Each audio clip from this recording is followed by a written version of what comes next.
বাংলাদেশে আমরা যারা জন্মসূত্রে মুসলিম তারা প্রত্যেকেই জীবনে কোনো না কোনো বার একটা অভিজ্ঞতার সম্মুখীন অবশ্যই হয়েছে। সেটা হইতেছে স্কুল, কলেজ অথবা সরকারি কোনো দপ্তরের ফেসিলিটিস পাওয়ার প্রয়োজনে আপনাকে যখন কোনো ধরনের ফর্ম পূরণ করতে হয়েছে, ওইখানে আপনার নিজেকে শিয়া অথবা সুন্নি হিসাবে পরিচয় দেওয়া লাগছে। ওখানে কোথায় থাকে, কোথায় ছিল আপনি শিয়া অথবা সুন্নি, ওটা পূরণ করা লাগছে। তো বাংলাদেশে যারা আমরা জন্মসূত্রে মুসলিম তারা প্রত্যেকেই ওই যে সুন্নি, বেশিরভাগ কোঠায় টিক চিহ্ন দিছি বা ওখানে সুন্নি লিখে দিছি যে আমি সুন্নি মুসলিম। প্রকৃত বিষয় হচ্ছে যে একজন মুসলিম কি কখনোই কোনো অবস্থাতেই নিজেকে শিয়া অথবা সুন্নি হিসাবে ভাগ করতে পারে? পবিত্র কোরআন মজিদে কিন্তু কোনো শিয়া সুন্নি নাই। হুজুর পাক সাল্লাল্লাহু আলাইহি সাল্লামের জীবনী, হাদিস, সুন্নাহ কোথাও আপনি শিয়া অথবা সুন্নি পাবেন। কোরআনে নাই, হুজুর পাক সাল্লাল্লাহু আলাইহি সাল্লামের জীবনীতে নাই। কিন্তু আমরা জন্মসূত্রে মুসলিম হইয়া আমাদের ফর্ম ফিল আপের কোথায় নিজেদেরকে সুন্নি হিসাবে উল্লেখ করি, কেউ শিয়া হিসাবে উল্লেখ করে বা যার যে হিসাবে উল্লেখ করে। এই ক্ষমতা কি আমার আছে? আমি কিভাবে নিজেকে অন্যের চাইতে আলাদা করতেছি? যখনই আমি নিজেকে শিয়া বা সুন্নি হিসাবে দাবি করব, তখন ডেফিনেটলি আমি একটা দলে নিজেকে সরায় নিলাম বা একটা নিজেকে দলের অন্তর্ভুক্ত করে নিলাম। আমি যদি নিজেকে শিয়া বলি, সুন্নি বলি, তাহলে ডেফিনেটলি এটার বিপরীত বা এর পাশে দাঁড়া যায় শিয়া।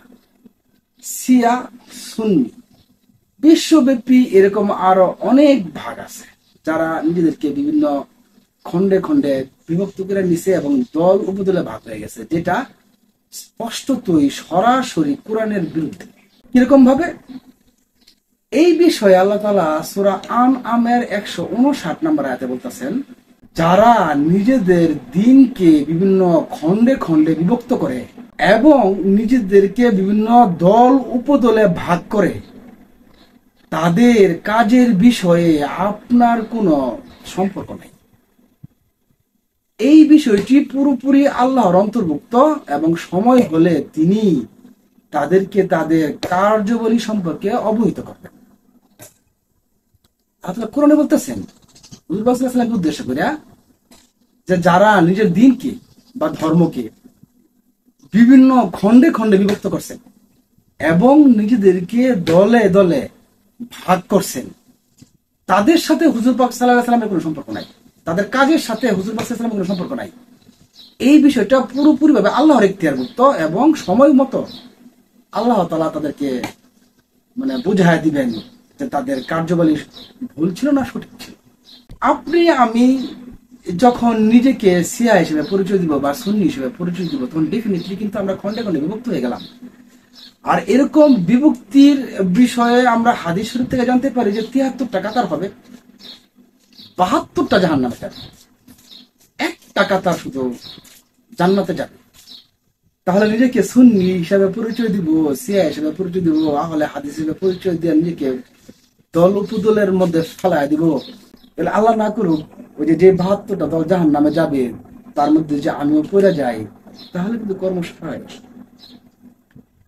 কর্মসারা হয়ে যাবে। আপনার আমার নিজেকে শিয়া বা সুন্নি হিসাবে পরিচয় দেওয়ার কোনো কারণ নাই, কোনো যুক্তি নাই। এটা কোরআনে নাই, এটা হাদিসে নাই, নবীর সুন্নতে নাই, সাহাবাদের মধ্যে নাই, কোনো কিছুর মধ্যে যেটা নাই, নিজেকে সেই হিসাবে পরিচয় দিয়া 72 কাতারের মধ্যে পড়ে যাওয়ার ঝুঁকি নেওয়াটা কি ঠিক হবে? যেহেতু আল্লাহ তাআলা উম্মাহ গঠন করে আমাদেরকে মুসলিম হিসাবে স্বীকৃতি দিয়ে দিচ্ছেন, তাহলে নো শিয়া, নো সুন্নি, নো আহলে হাদিস, কোনো কিচ্ছু না, আমি অনলি মুসলিম। যদি অনলি মুসলিম হিসাবে নিজেকে পরিচয় দিয়া কিছু সৎকর্ম কইরা মৃত্যুবরণ করতে পারি, তাহলে আল্লাহ তাআলার ক্ষমা পাওয়ার চান্সেস অনেক বেশি। কিন্তু ওই 72টা জাহান্নামী দলের একটাই যদি পড়ে যায়, তাহলে কতটা ক্ষতিগ্রস্ত হওয়ার সম্ভাবনা থাকে একটাবার ভাববেন। তাহলে আজ থেকে চিন্তা করেন যে আপনি নিজেকে সুন্নি হিসেবে পরিচয় দিবেন, শিয়া হিসেবে পরিচয় দিবেন, নাকি একজন মুসলিম হিসেবে পরিচয় দিবেন। একজন মুসলিম হিসেবে পরিচয় দেওয়া এত বুদ্ধিমানের কাজ, যেহেতু কোরআন এবং হাদিস দ্বারা আমার পরিচয়টা এইভাবে নির্ধারণ করা হয়েছে। তাহলে কেন আমি নিজেকে সুন্নি বলে, নিজেকে শিয়া বলে খন্ডে খন্ডে বিভক্ত হইয়া, দলে উপদলে বিভক্ত হইয়া, ওই যে শেষ কার্য দিবসে আল্লাহ তাআলা আমার মানে হিসাবলি বুঝাই দিবেন, ওই ঝুঁকিতে কেন যাব?